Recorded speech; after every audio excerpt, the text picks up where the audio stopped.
You've heard the final whistle, you've seen the scoreboard, but the conversation is just getting started. Welcome to the fifth quarter, where we break it all down, analyze every play, and give you the perspective that goes beyond the game. Here's the 0-1. This is going to be a tough play. The Cubs win the Anderson hits it in the air right. Back at the wall, and the White Sox win it. That ball hit deep in the left center field. Flies back. Makes the catch. What a play. Game might be over, but we're not. Opinions, hot takes, and everything they didn't say on the broadcast. This is the fifth quarter.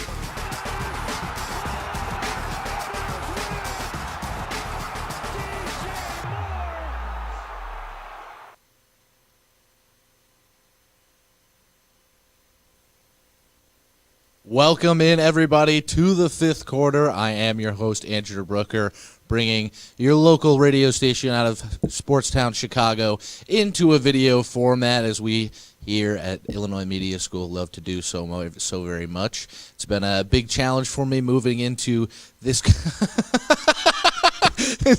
moving into everything like that. Thank you so much to my production team, who has noted that I did draft too early this year as somebody that took Jaden Higgins. If you hadn't seen the news so far, Jaden Higgins, wide receiver for the Texans, did tear his ACL just the day after I drafted. Thank goodness it's not for money and it's just for pride, but it certainly hurts my pride a lot. So moving into kind of discussing about what we're going to talk about on the show today, it's the talk around the town, basically.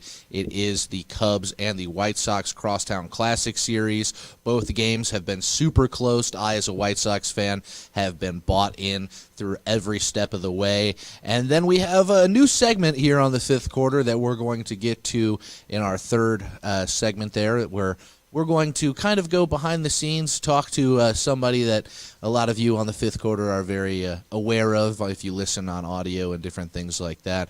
But I think we will, kind of get to that when we get to that, as we do have a little specialized open for him and everything like that. But the first thing that we're going to talk about is the Chicago Cubs, and we will be talking about this Crosstown Classic from both sides of the ball. We will be talking about what the Cubs did right, and even as a White Sox fan, we will be talking about what the White Sox did right and maybe what they did wrong in the second segment. But the first thing that they did right, my goodness, the multi-million-dollar man, the big contract signing for the Cubs, Alex Bregman, has arrived on the north side, and he is playing hero in the ninth inning of Tuesday's game. The White Sox opted to intentionally walk PCA after, if you watched yesterday's show, we talked about how absolutely amazing he was, and instead Alex Bregman made them pay, both in the seventh inning, where he went ahead and got the tie run batted home in Kevin Alcantara. You can see that highlight right there. And then also later in the game, to seal the deal, he would go ahead with a runner on two batters. He delivered the game-winning single to center after a PCA was left out due to that intentional walk. It is the Cubs' 13th walk-off win so far this season in team history. They're only the 1930 Cubs, so old baseball has had more in a season with 14 per the Elias Sports Bureau. I think these Cubs have been absolutely amazing in the way that they have been punishing teams and coming in very clutch towards the late end of the season. Bregman smiled when he was asked about PCA, who got it all started with another homer at the start. Said he's having an insane season, and Bregman, who also had that two-out game-tying single in the seventh that you saw there, also said that it's kind of expected for PCA to do that. It's not at the same time. It's pretty crazy what he's doing. Just another extra base hit for him, and he has been electric all year.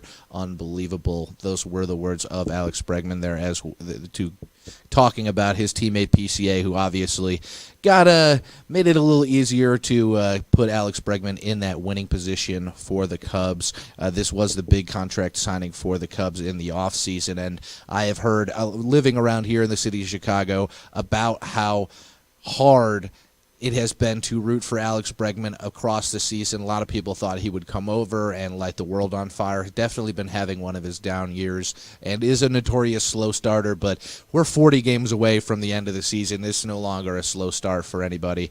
But he seemingly, over the past couple games, has decided to stop hitting the ball, stop trying to hit pull area shots over there as well. And then, of course, the man that I wanted to talk about next, you're seeing highlights of him right now. That is Mr. Michael Busch. Michael Busch followed up the PCA first-inning home run with one of his own, and he also had a nice web gem with a diving play in the second here that you're going to see as well to stop the White Sox continuing their run in the second inning. A beautiful diving stop to the right side there for getting the flip over to Kevin Gausman, laying out and kind of making sure that everything stays well for the Cubs in stopping the White Sox offense. That is two corner players that are absolutely outstanding. But it wouldn't have been anything without another new acquisition for the White Sox, and that would be Mr. Kevin Gausman. Now, Kevin Gausman is a former Blue Jays pitcher. He pitched in Game 3 and Game 6 of the World Series against the Dodgers last year, but he's now pitching for the North Side. But he did have to leave in the fifth inning after having some cramping issues. His thumb was really kind of knotted up. You can't quite see it there due to our lower graphic, but his right finger had completely locked out. He had 4 and a third innings pitched before he left the game. Did allow 7 hits and 3 runs, but also struck out 5 during his outing for the Cubs.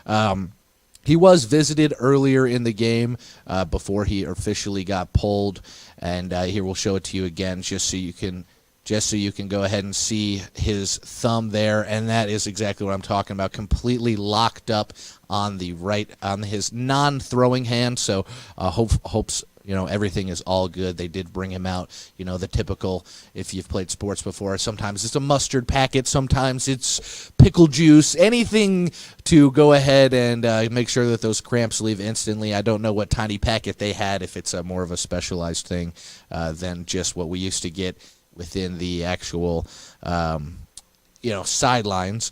But I mean, you can't escape talking the Cubs and talking without talking this guy. And we're going to move into Pete Crow Armstrong, PCA.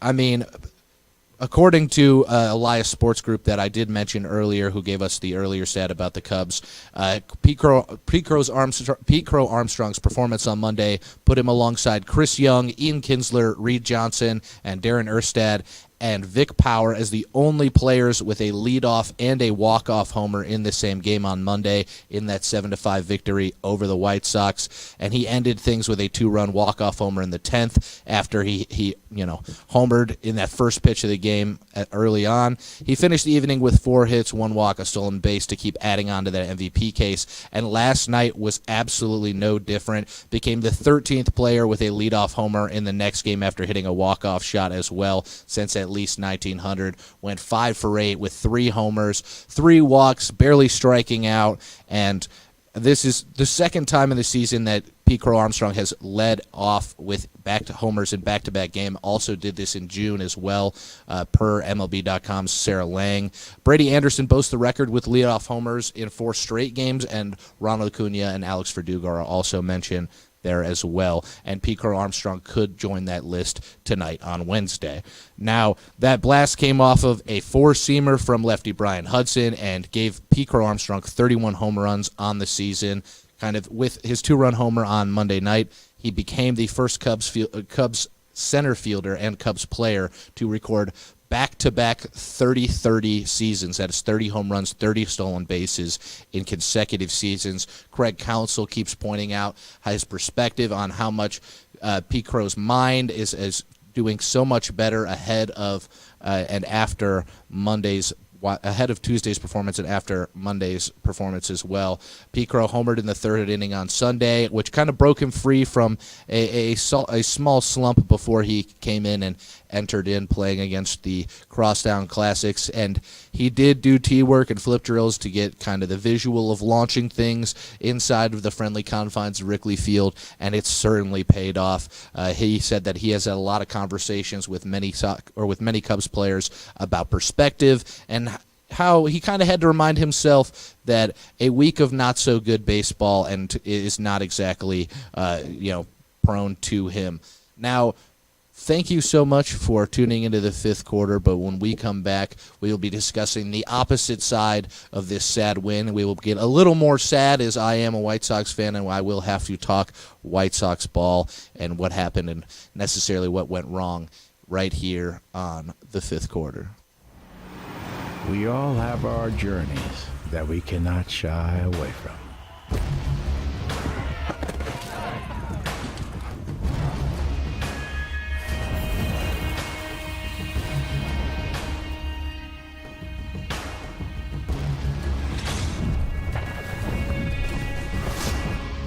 For bulls and their riders, these journeys started before they were even born. Oh, you think this is a game? Nah, this right here, this is the NBA G League. The world's most game-recognized game league. The most groundbreaking league. Most get-that-weak stuff out league. The most graduated league. Welcome to the world's most G League.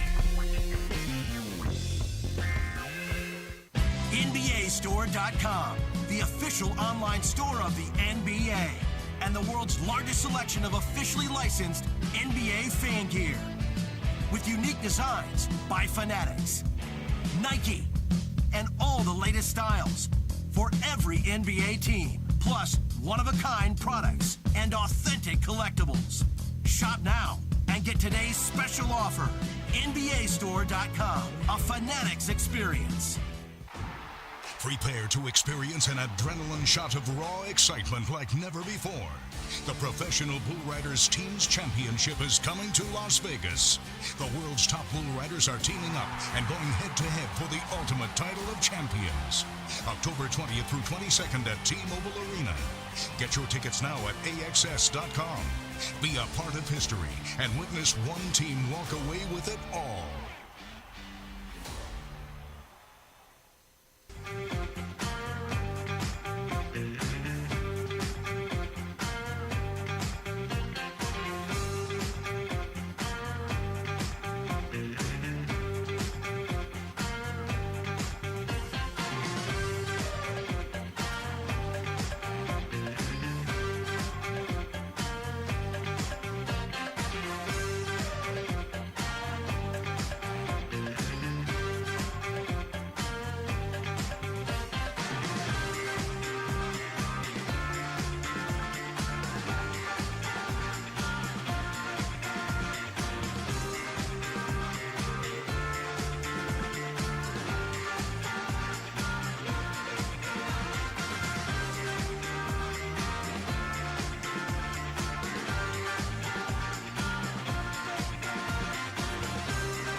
Welcome back in, everybody, to the fifth quarter. I am your host, Andrew DeBruycker, and I did draft too early. If you watched our first segment, we did have a mention of that due to my production team being a little bit of goofballs, but I definitely may have drafted a little too early. I'm normally not the type of gentleman that drafts before the Sunday before Labor Day is kind of like my sweet spot, because then normally all the preseason stuff is done. I've made my own decisions, and I can die with them.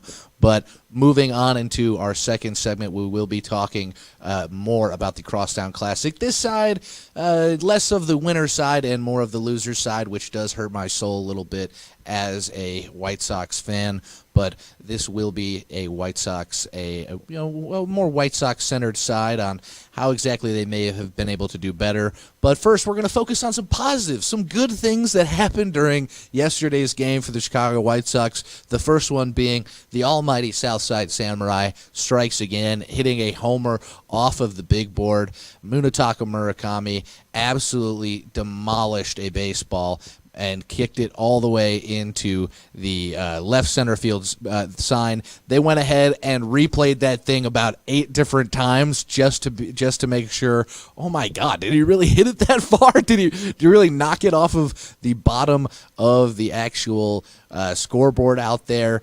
So Mune punishing a early mistake from Cubs pitcher Kevin Gossman in the top of the third inning with a shot that went off of the scoreboard there. And you can see that full clip right here, getting a down and away fastball and depositing it way back.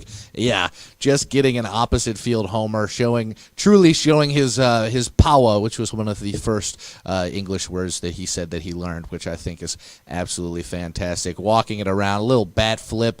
Love seeing Mune dominate, especially when it is at the Wrigley Field for the Cubs. This does mark his 29th homer of the year, so he is still trailing behind PCA a little bit, but this is after a long time on the IL earlier before coming back and making his All-Star debut in the Home Run Derby and doing lots of things like that. But just to add on to some more positive things, let's keep the ball rolling on the happy times. Chase Mydroth, I saw this play, and I genuinely texted my buddy. I said, my goodness, Chase Mydroth is so hot. Because when you make a defensive web gem like this, and you save a run in the bottom of the 7th inning with a beautiful diving snag, and then try to, make that turn at first base and go ahead and make it around, they will even show, I believe, Grant Taylor is in disbelief. Chase Mydroth just kind of shrugging it off after making a huge diving stop and turning around. You can even see Mune in one of those clips going ahead and kind of tipping his cap towards Chase Mydroth, his second baseman, in a way to save that game for them.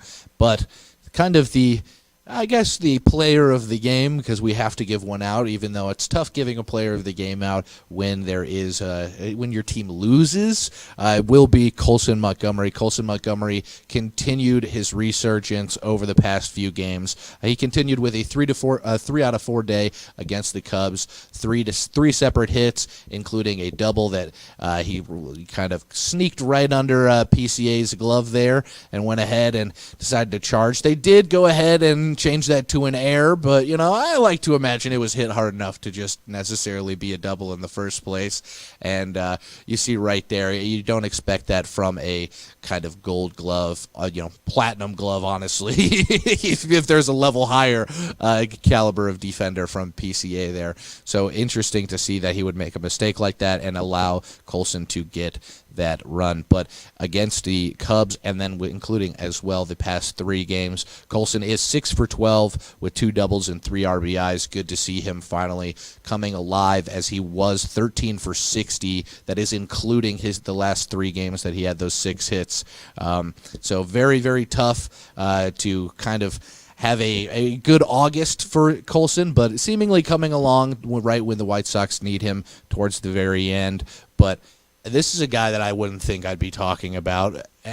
We're going to mention White Sox long reliever, White Sox starter, not necessarily, kind of maybe. Eric Fetty looked absolutely wonderful last night. He spun 4 2/3 scoreless. There you are. You're seeing that Colson Montgomery double one more time. Eric Fetty did spend 4 2/3 scoreless innings pitched, only allowing 3 hits, no earned runs, and 2 walks. He did have 5 Ks, including a strikeout of PCA. There was some easy plays that he made for that he got some ground balls for that allowed the first baseman Munetaka Murakami, and also those are right to him. There's not an easier play as a former first baseman than a ball that gets hit, lollipopped into your glove. Will Venable clearly very happy with how Fetty looked over the course of the day. Fetty kind of strutting his stuff after that strikeout to end the 5th inning there and walk off. I'm definitely going to give my sort of nod to Eric Fetty. He has had quite the rough outing so far. He has been kind of moved to more of a long relief situation ever since the White Sox acquired Luis Castillo from the Mariners at the trade deadline. He has pitched 12 innings since August 1st, but he has also allowed 8 runs with 6 walks and 8 strikeouts within that time, 5 of them being last night.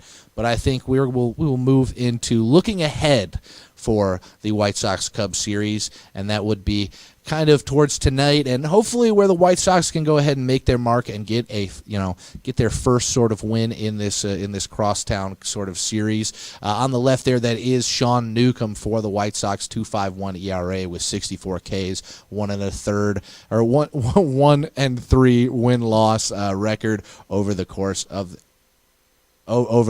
the time. I am getting a live update that it is the bottom of the second, 0-0 right now. And then for the Cubs, it will be Clay Holmes, who went 6 perfect innings last time for the Cubs with 2.56 ERA and has also striked out over 49 batters. Very exciting to see how he will look to kind of keep this momentum going towards the White Sox game. And when we come back, a brand new segment for all of you Adam enjoyers on the 5th quarter. We all have our journeys that we cannot shy away from.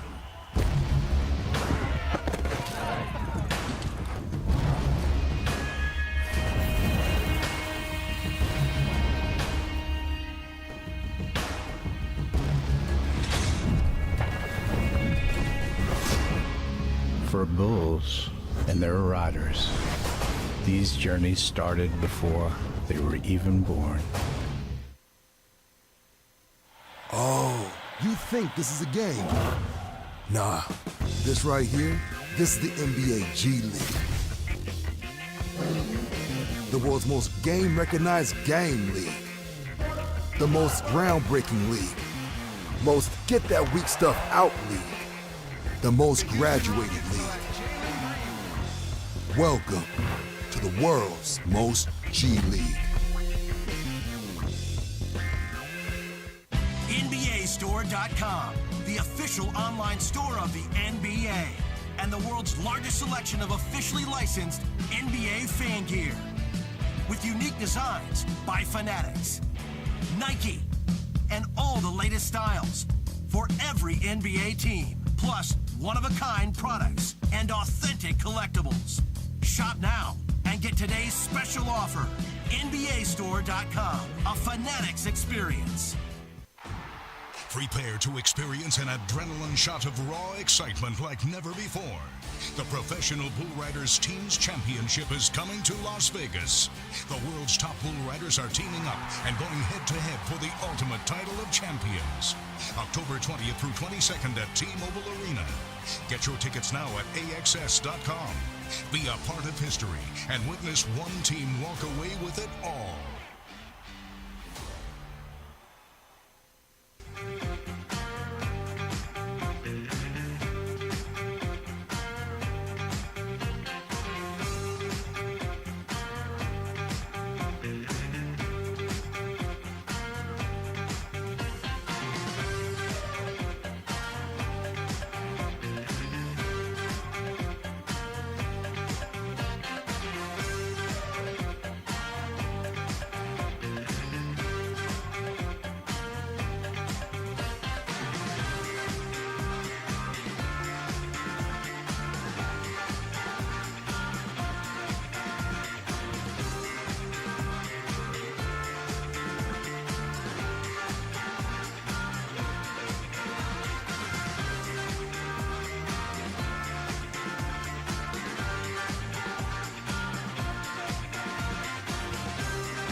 Welcome back in, everybody, to the fifth quarter. I am your host, Andrew DeBruycker. Thank you so much for sticking with me today, even though it has been basically a basketball or a baseball-only show. Sorry, getting a little thrown off there because that graphic is exactly correct. I am excited for Adam's questions. For those who haven't listened to the fifth quarter before on audio or anything like that, I will kind of preface this to you as well. My producer, Mr. Adam Schneider, is a ball knower. Now, he is getting better and better as we have gone on. He has taken baseball notes and everything of that sort, but it does not, stop him from asking the question occasionally or two and interjecting into the show his own questions about the world of sports and maybe things that he is unfamiliar with. So that will be the third segment today. It will be our favorite segment. It is going to be called I Have a Question with Adam. We all have our journeys that we cannot shy away from.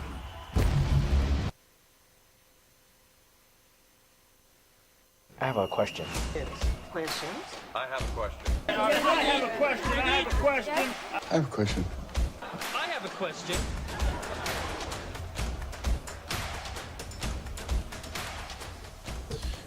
Hey guys, how's it going? I am the producer. I am Adam Schneider.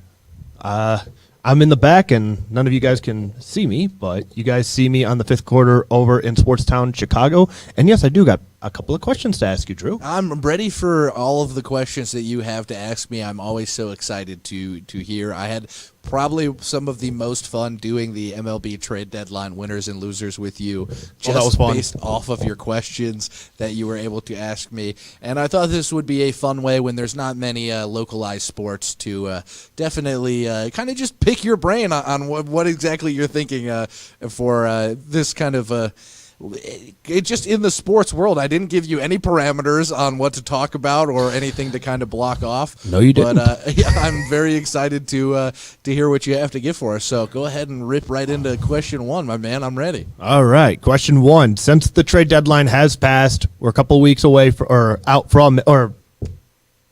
you know what? If I were to watch a particular player under the radar in MLB right now, who would it be and why?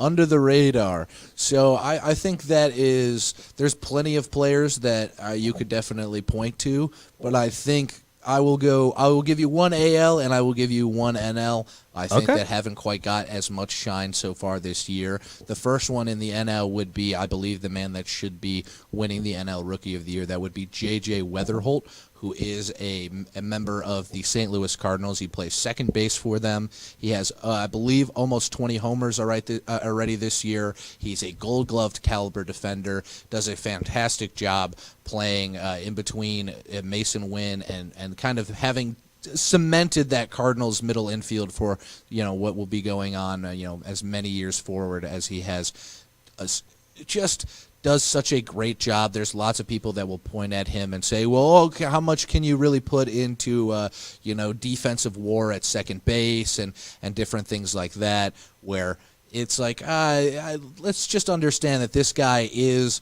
playing at a high level of defensive second base. He runs the bases overly well. He hits for power, and I just think that because the Cardinals aren't necessarily all that good this year, and Jordan Walker, his own teammate, is kind of outshining him with his own comeback in terms of also getting that home run derby win and doing different things like that, that the focus isn't necessarily on J.J. Weatherholt. I feel like he definitely kind of flies under the radar. There may be more people in this kind of like Midwest area that we currently live in that would be aware of him, but I don't think a lot of people would be.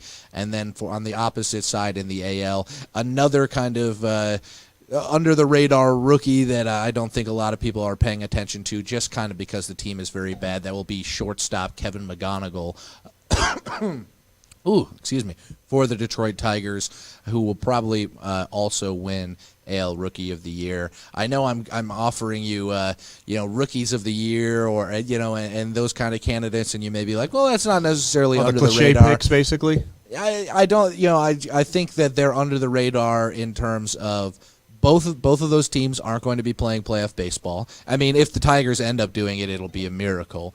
But The Cardinals certainly won't be playing playoff baseball as well. And I think two young stars, both in the middle infield, that both hit for power, both that run overly well.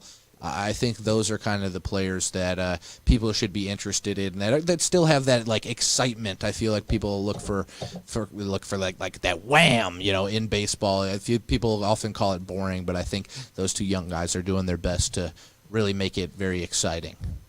All righty. Great answer, by the way. Thank you. And my second question is, in your opinion, which team has the best chance to make the playoffs that didn't last year? Are you talking NFL? Yes, NFL. Yes, I meant to clarify that. A team that didn't make the playoffs last year that has the best chance? I'm going to homer on this one. I'm going to say the New Orleans Saints, man. New Orleans Saints, okay. Granted, there has been, if you watched yesterday's episode, you saw that I was sad about the Jordan Tyson injury. Adam decided that the first information I was going to hear from him this morning was that Alvin Kamara is also out for a month as well, so that made me feel super fantastic. But I do believe with the additions that the Saints have made and the continuity that is on their offense, I will be very excited to see how they are able to kind of beat or dominate a not so good AL. Geez, I'm in baseball mind. Not to dominate an NFC South that I don't think is very strong. I don't think there's one side of the ball on any teams that are in the NFC South that you could point to that are overly strong, that would make you lean a certain way on a certain team. But I do think that with the continuity level of the Saints, with how Tyler Shuck is looking, I looked at the end of the year and everything that is moving forward with him. I think with the addition of Travis Etienne as well as a running back, with also Martin Emerson at corner, I think the additions will do a lot to help the Saints kind of dominate what is looked at as more of a weaker division in the NFL. And I think that's what I'll say is a team that didn't make the playoffs last year, but I think they can win an easy NFC South this year. And thank you so much for tuning into the fifth quarter. Thank you so much to Adam for asking me all those amazing questions. Thank you to my friend Caroline, who made it so that the first thing that I was reading this morning was going to head and be the White Sox losing the box score. But we will be back tomorrow for another episode of the fifth quarter, talking all that sports and more.